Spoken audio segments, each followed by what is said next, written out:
No, Ujú. muy buenas noches. Mi nombre es Francis Gabriela, soy integrante del grupo 1. El día de hoy vamos a estar hablando de lo que es la formación del neurocráneo, su porción membranosa y cartilaginosa, también lo que es el cráneo visceral y sus anomalías y la lengua. Yo voy a empezar hablándoles de lo que es la formación del neurocráneo, su porción membranosa y cartilaginosa. A su vez, debemos tener en cuenta que el cráneo se puede dividir en dos partes, que son el neurocráneo, que forma una cubierta protectora en torno al encéfalo, y el viscerocráneo, que constituye el esqueleto, el esqueleto con las espículas óseas a partir de los centros de ossificación primaria en los huesos planos de estas estructuras. También luego podemos hablar de lo que es el neurocráneo, que se divide por conveniencia en dos porciones: su porción membranosa, que está constituida por huesos planos que rodean al encéfalo a manera de bóveda, y la segunda porción, que es la porción cartilaginosa o condrocráneo, también se le puede decir condrocráneo, que forma los huesos de la base del cráneo. Ahora vamos a estar hablando un poco de lo que es el neurocráneo membranoso. La porción membranosa del neurocráneo se deriva de las células de la cresta neural y del mesodermo paraxial. El mesénquima de estas dos fuentes recubre el encéfalo y sufre ossificación intramembranosa. La consecuencia de esta formación de diversos huesos planos y membranosos que se caracteriza por la presencia de espículas óseas similares a agujas. Estas espículas de manera progresiva irradian desde los centros de ossificación primaria hacia la periferia. También con el crecimiento durante la vida fetal y postnatal, los huesos membranosos ganan tamaño mediante la posición de capas nuevas en su superficie externa, así como la resorción de osteoclastas simultáneos en su cara interna. Y luego tenemos lo que es el neurocráneo cartilaginoso o condrocráneo.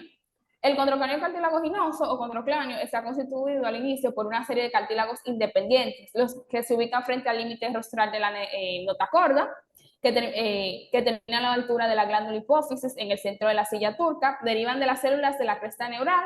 Estos integran el condrocráneo precordal, los que se localizan en la región posterior de este límite se originan a partir de los esclerotomas occipitales formados por el mesodermo paraxial y crean el condrocráneo cordal. La base del cráneo se forma cuando estos cartílagos se fusionan y experimentan ossificación ondrocondral. Ahora mi compañero Rafael les va a estar hablando sobre lo que es el viscerocráneo y sus anomalías. Sí, buenas noches. Mi nombre es Rafael Santana y yo voy a estar hablando que qué es el viscerocráneo. Esto corresponde a los huesos de la cara, deriva ante todo de los primeros huesos de dos arcos faringeos, como podemos ver en esta figura. El primer arco da origen a lo que es la porción dorsal del proceso maxilar y se extiende hacia adelante por debajo de la porción dorsal de la región del ojo y da origen al maxilar, que es el hueso cigomático, la parte del hueso temporal y la porción ventral del proceso mandibular, que contiene al cartílago de Merkel. En el mesénquima de tonos de los cartílagos de Merkel, que condensan y se presentan a ossificaciones intramembranosas para dar origen a lo que es la mandíbula. El cartílago de Merkel desaparece, excepto en los ligamentos esfenomandibular, en el extremo dorsal del proceso de la mandíbula, junto con los otros segundos algofaringios que se dan origen más tarde a lo que son los huesecillos del oído, que es el yunque, el martillo y el estribo. Aquí podemos apreciarlo en esta figura, pero luego esta osificación de los huesecillos inicia en el cuarto mes y lo convierte en los primeros huesos en alcanzar su osificación completa. En el mesénquima, para formar lo que son los huesos de la cara, incluyendo los huesos nasales, lagrimales, que derivan de las células de la excreta neural. En las que son las anomalías, podemos ver lo que es la macrocefalia, que es el acúmulo excesivo de lo que es el líquido cefalorraquídeo a nivel de lo que es la cabeza. También podemos ver lo que es la hidrocefalia, que es la pequeña cantidad de líquido del cefalorraquídeo. La persona que continúa. Buenas noches, mi nombre es Franchelle y le voy a estar hablando sobre la lengua. En cuanto a la lengua, esta aparece en los embriones alrededor de la semana número 4, a manera de dos protuberancias linguales laterales, una medial y el tubérculo impar. Estas tres protuberancias se originan a partir del primer arco faríngeo.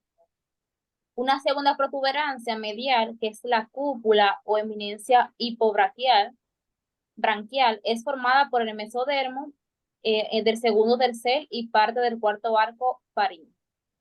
Por último, una tercera protuberancia medial formada por la porción posterior del cuarto arco, demarca el desarrollo del epiglotis. Justo por detrás de esas protuberancias se ubica el orificio laríngeo, flanqueado por las protuberancias aritenoides.